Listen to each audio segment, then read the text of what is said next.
Akala ng marami, isa lang siyang role player, isang shooter na naghihintay lang ng pasa. Pero ngayong PBA Season 50, iba ang kanyang kwento. Si Jerick Ahanmisi, hindi lang basta naglalaro, siya ang nangunguna sa buong liga bilang top local scorer. Kumabada lang naman siya ng 23.75 points per game at isang career high na 37 points. Ano nga ba ang nangyari? Paano siya naging ganito kalupit? Ito na ba ang simula ng kanyang MVP season? Kung trip mo po ang ganitong content, pa-1 follow at pa-subscribe na din. Tara po, simulan na natin.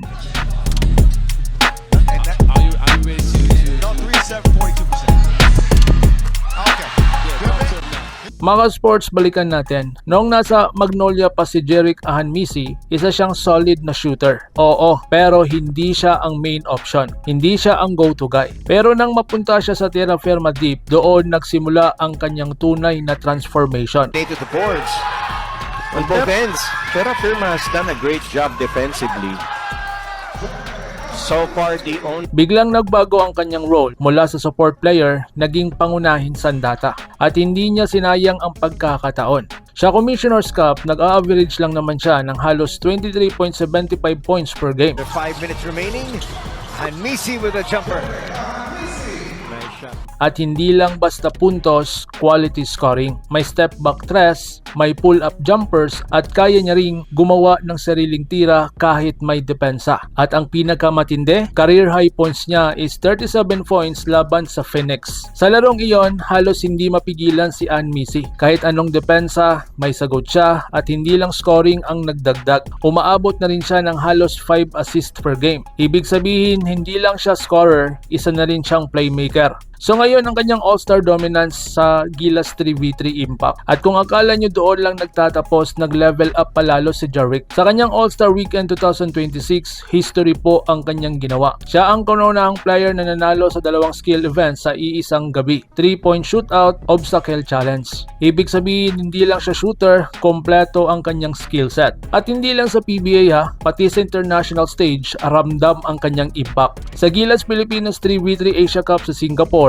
isa siya sa naging susi ng panalo ng Pilipinas. Tinulungan niyang talunin ng Chinese Taipei at makapasok sa quarterfinals. Sa mabilis at physical na laro ng 3v3, lumutang ang kanyang shooting at decision making. Open shots for the most part. See, this is as open as you can get. And you see the adjustment.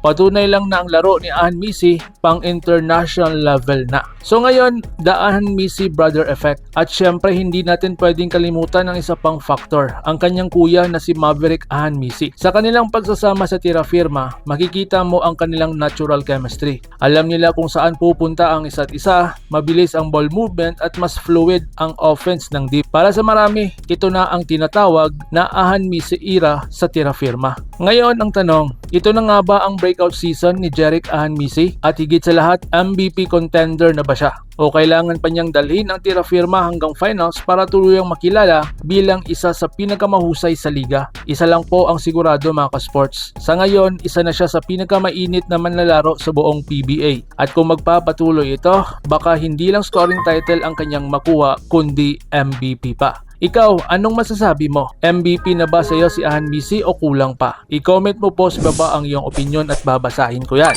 At kung nagustuhan mo ang video nito, like, subscribe, i-share mo para updated ka sa lahat ng PBA updates. Laban Pilipinas, puso, so paano? Ingat po kayo. Let's go. Misi. Yes, Alter. Misi.